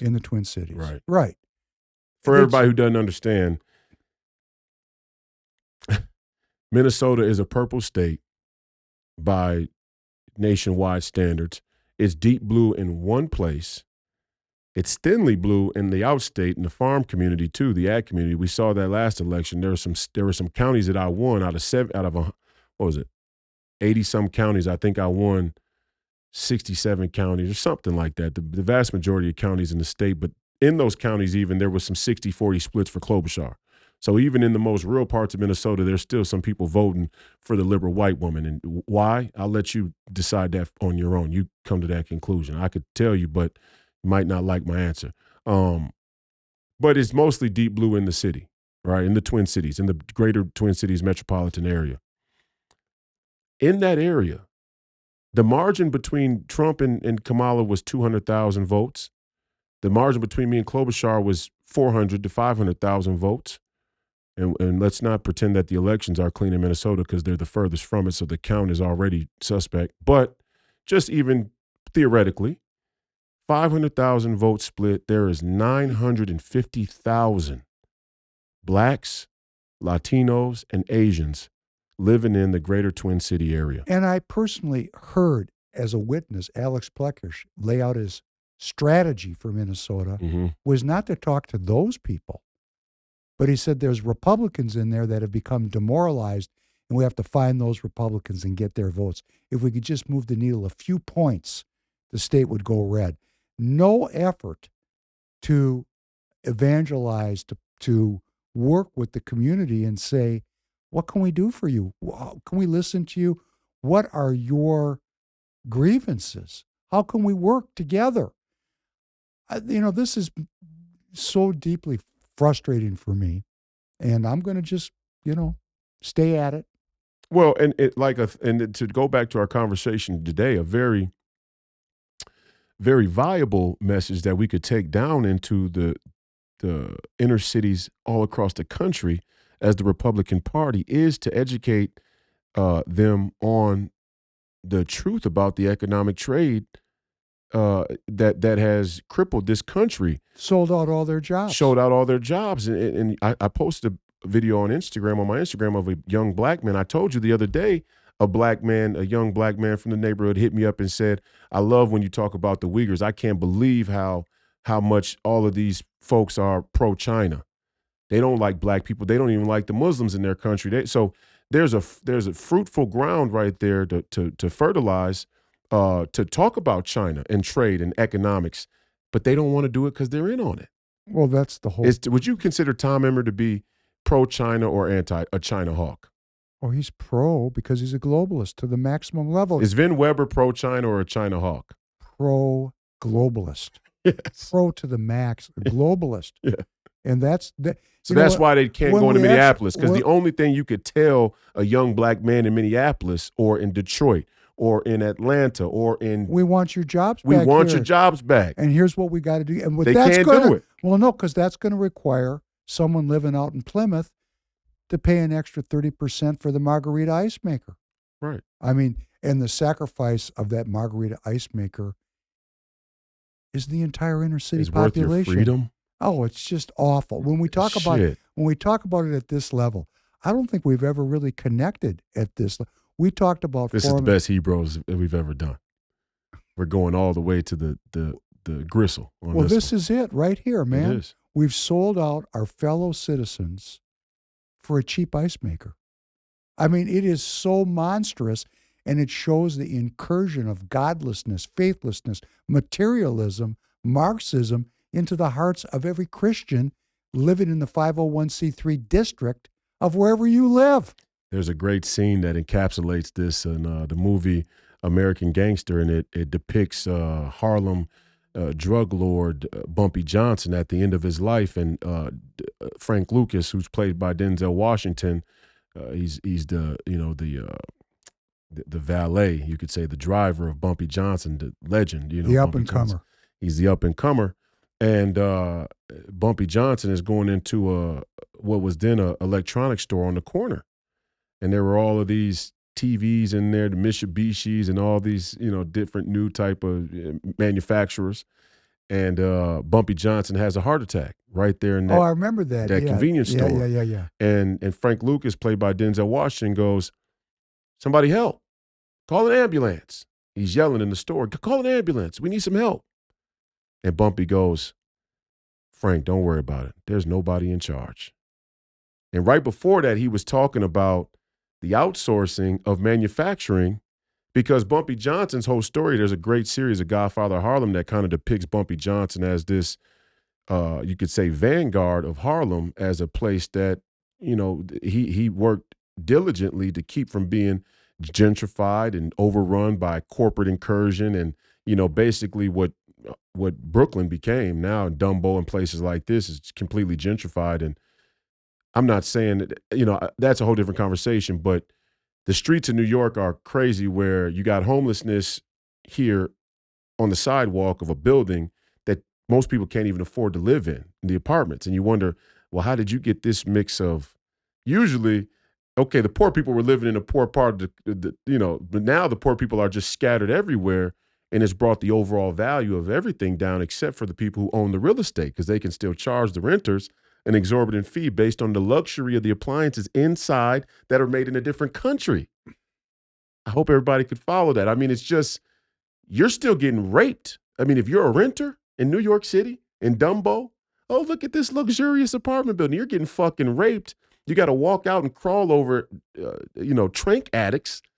But the guy who owns the note on the property is just making out like is like a mob boss. Midas. Okay. So, but anyway, Bumpy Johnson talked about that outsourcing, and then Frank Lucas basically took what he said, went to Vietnam, the end of the Vietnam War, and got a Vietnamese connection to bring cheap heroin into the. So he basically didn't listen to Bumpy. That was a subtle thing in the movie that nobody caught, but what he took from it was the manufacturing. If I go straight to the source, I'm going to get it cheaper. The Chinese called this shortening the channel. That's right. Shortening the channel. That's right. But if you think about the monstrosity we're talking about here, Franklin Roosevelt, if anybody is my age or older, a lot of respect still for Franklin Roosevelt, he said, if something happens in politics, it happened for a reason. So someone made a decision, some group made a decision to ship the inner city jobs. You take any city, like I was just thinking about St. Louis. Yeah. Maybe some people are listening in St. Louis. You know the history of your city. You know, when I started in the tire business, this back in the 70s, there was a big tube manufacturer there called Couples Rubber Company. Couples went bankrupt, and 1,000 inner city jobs went away. And there's 70,000 companies like that went bankrupt because Fed policy, bank policy encouraged the outsourcing of manufacturing and the financialization of the supply chain. It was a choice. They sold out. When I say they, we know who they are. These people have fucking names. We know who they are. Yeah. I know who they are Yeah. by name. But that's not the point. It's not their fault. It's our fault for not being politically organized to take the reins of power back from these people. And if we don't politically organize, if we don't That's what the Chinese said. which is what? One of the Chinese emissaries that works in government there, the CCP, said, "It's your fault. It's not China's fault. Well, he's correct. It's not our fault. You let your leaders and your oligarchs sell you out. We just provided the service. We just Right. provided the goods. Same thing with the drug business. Same thing with the drug business. No demand, no Right. need for the supply. Right. And he's right. Now, there is a moral question or a moral dilemma that has to be acknowledged in saying that those who are enlisted to educate the youth are in a position to prey upon the unbeknownst. So it's not when you're a young kid, young black man, and you grew up in a Marxist education system, it's not so fair to look at them as an adult and judge them and say, well, you chose it because you didn't fight back. They didn't even know that there was a fight to be had. Hey, that's the whole boomer generation born There you in go. the post That's what I'm World War saying. II So I give Democrat, and this is liberal why order. when I talk about the boomers being, a drag, I do it with some grace and leniency. That's why I can hang out with people your generation. I don't go, oh, fucking boomers. I don't want to hang out. I hang out with all of the boomers. I like boomers. But, and I Somebody's got to. I'm the boomer whisperer. But I acknowledge also I have some sympathy because I realized they were Gum dipped. trained in this way. Their mind was trained to think that way. But at some point, and this is why you need a Donald Trump type even more. The great unmasker. Yes, because at least he's going to say, wait a second, you were lied to. If we can't at least have people that will say you were lied to, and this is where the moral impetus falls back on the boomers. When a Royce White walks into a CD6 convention and confronts a Jim Nash and says, you are a fucking scumbag. And you have boomers who say, don't say that. He's a good guy. He's a good man. You don't say that about people. It's not Christian.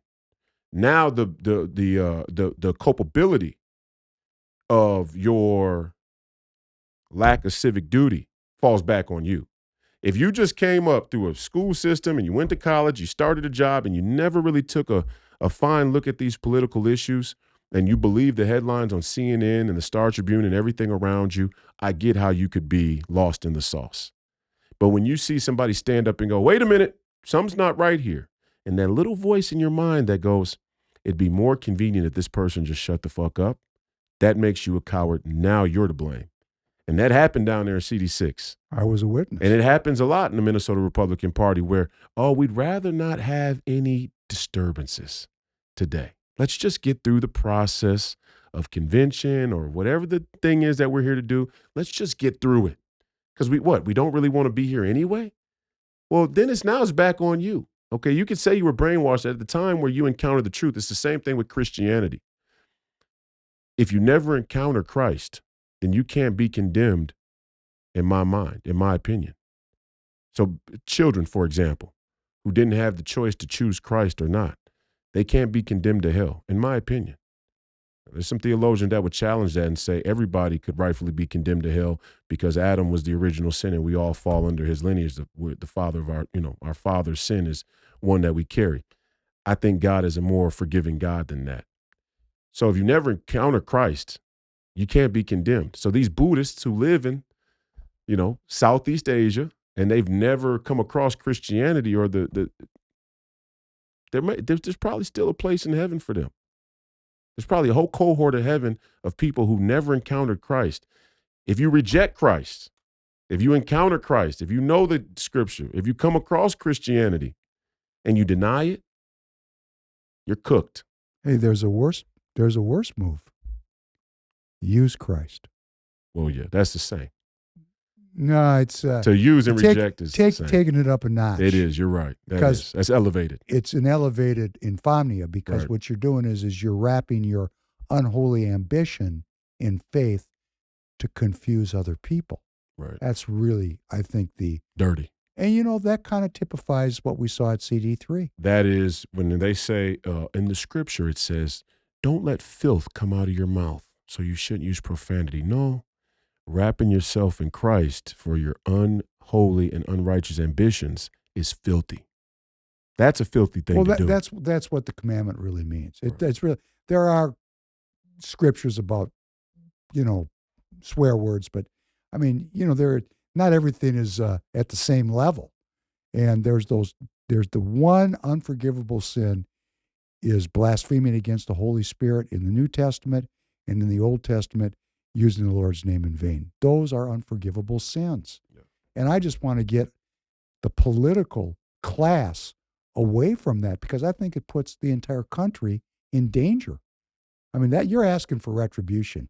When you do that, you're asking for trouble.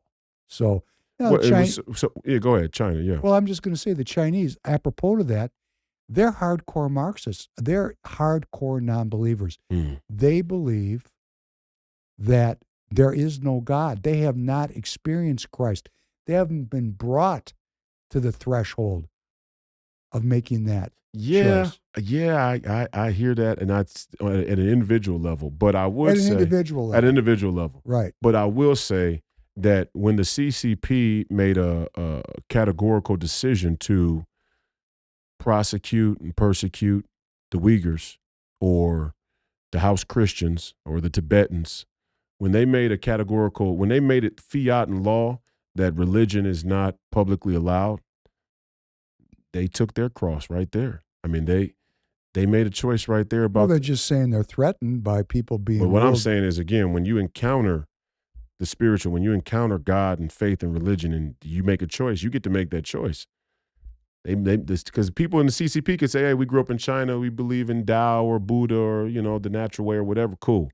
But there were some Muslims in your country. There were some Christians in your country. There were some Tibetans who tried to put something else forward, and you stomped them out. That's an elevated sin. So the CCP, they got to own that. Is there some countryside farmer that doesn't know anything about Christianity or Moses and Abraham? Sure. But the CCP knows. Well, the CCP is bearing the sins of 400 million dead people. For sure. 50 million killed in the prosecution of communism, Yeah. and then 350 million abortions since 1949. We're talking about the greatest mass murdering political class. And it was women too, wasn't it? Ruling the country? No. The one child policy was they didn't want women.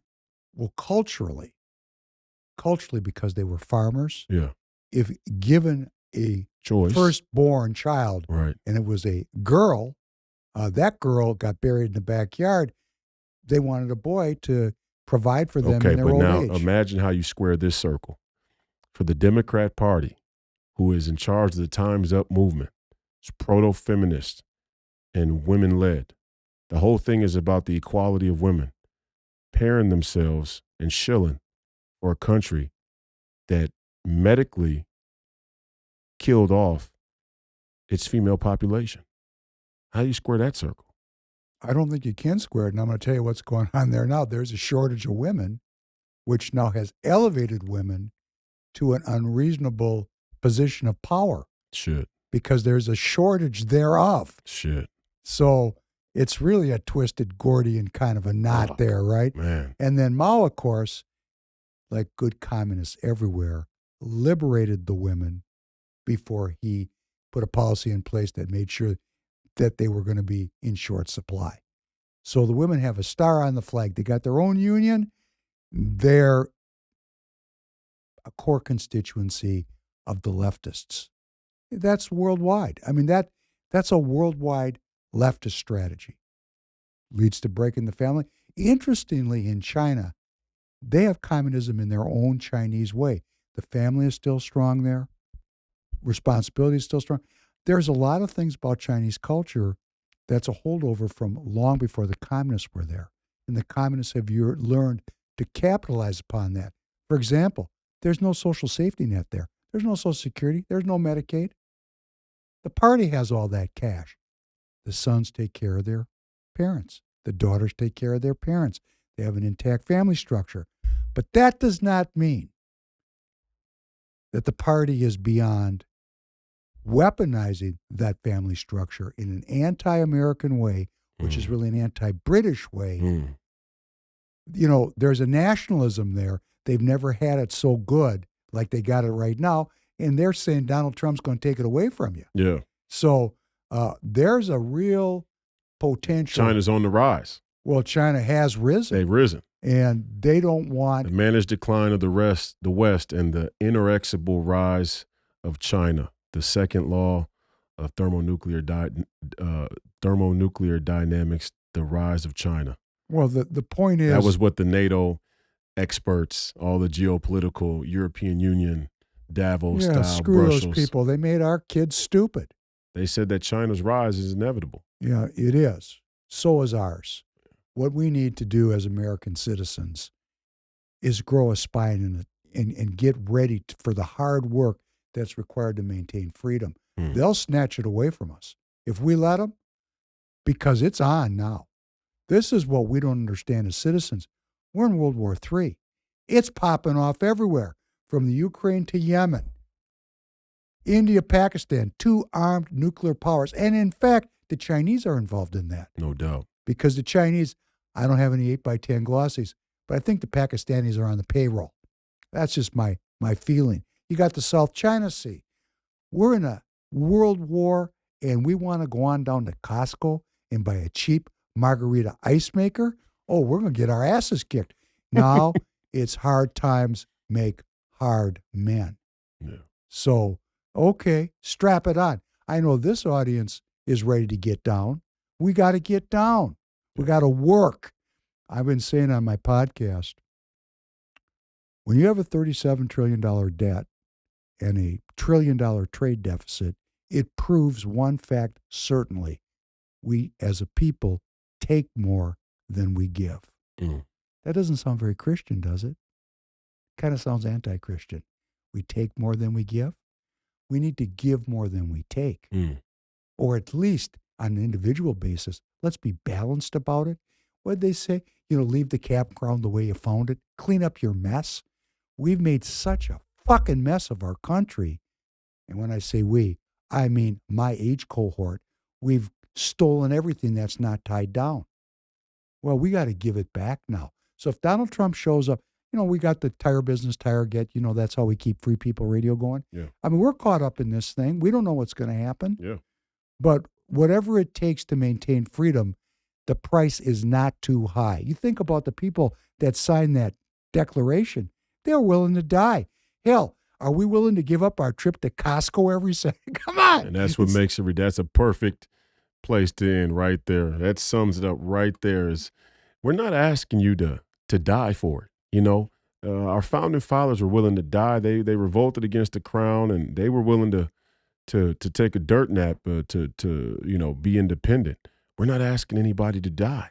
We're just asking, will you give up a little convenience so Donald Trump can reorient the global economy? Could you spend 6 hours a year in the party participating as a delegate so we can get Royce White endorsed in the 2026 cycle? Could you just give 6? I don't want to join the party. It's too much time. It's too much work. It's 6 hours a year. 6 hours. You spend more time than, never mind. Yeah. It's been another episode of Please Call Me Crazy, brought to you by Free People Radio, powered by our favorite sponsor, TireGet.com. That's a classic way to end.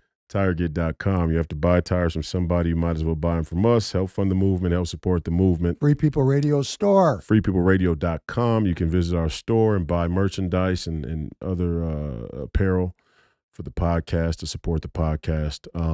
Professor Penn podcast, Tuesday, 7:30 p.m. Central, Tuesdays and Thursdays. Correct. And tomorrow morning, the great Professor Penn will be filling in for me on Real America's Voice, the Royce White Show at 9 a.m. Eastern. Make sure that you tune in. 8 Central, 8 a.m. Central time. 9 a.m. Eastern is 8 a.m. Central. Yeah, that's correct. For all of you Midwesterners. Well, we want the Minnesotans to watch. The Minnesotans are watching. We want to build this thing up. Real America's Voice is growing at a rate that is unprecedented. And I know because all of the people who send me screenshots and messages and everything else of watching the show on Roku or Pluto or, any of these other kind of streaming services. So Real America's Voice is growing, and we're happy to be there Sunday morning. We're happy to have you here this Friday evening again. You just said Real America's Voice is Sunday morning. It's Saturday morning. No, Saturday morning. 9 a.m. Did I say Sunday? You did.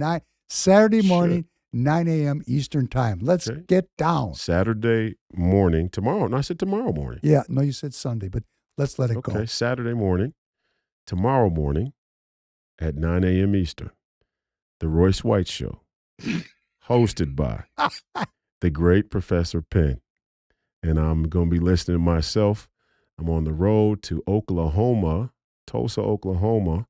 We have another national basketball tournament, a bunch of young men that I coach and mentor. And it was funny. It's my life's joy to coach and give back to the young men. And we were at a tournament the other day, and these 14-year-olds beat a 17-year-old team. I mean, these kids are special. They're well coached. I mean, giving more than you take. Absolutely. I coach them well, but they beat a 17-year-old team. They're 14. And there's a big jump in maturity, physical maturity between 14-year-olds and 17-year-olds. 17, you're a man. 14, you're still closer to being a kid. But we beat them by about 4 points. But there was a moment in the game, and I always get on the kids because as younger kids, they still dribble with their head down sometimes. It's just naturally they get to, and I there's this moment I go, fuck, gotta have your head up. You got to dribble with your head up. You can't see anything if your head is down. And I go, all your problems are in front of you in life. There's nothing down there. What are you looking down for? All your problems are ahead of you. And one of the parents behind me goes, damn, that was deep. But anyway, it's just the kind of stuff that happens that molds young men. And, basketball has a way and sports has a way of giving us wisdom and life lessons that carry on and carry over. So I'm going to Tulsa, Oklahoma. Hopefully we come back with the national championship. The last time I was out of town, when we were in Illinois, we lost by 1 point to Davis Brothers Elite, who had Knuppel from Duke's younger brother on the team.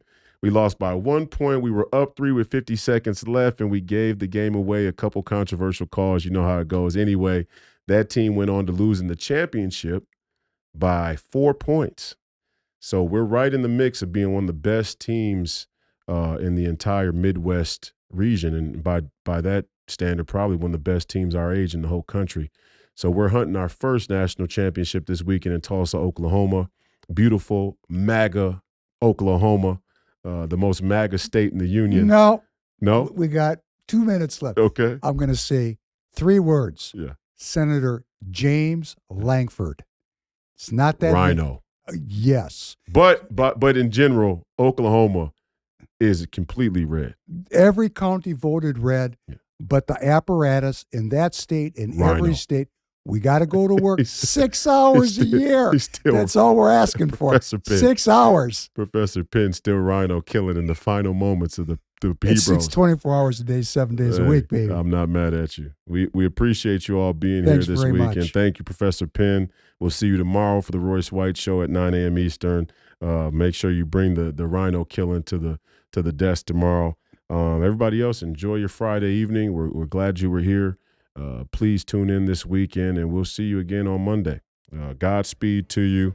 The fight continues. And as always, don't die a jerk-off. Have a good evening.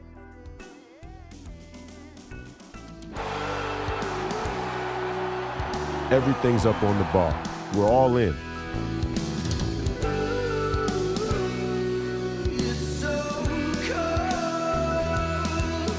We get to decide. Do you want to live on your knees, or do you want to die on your feet fighting? That's the decision you get to make now.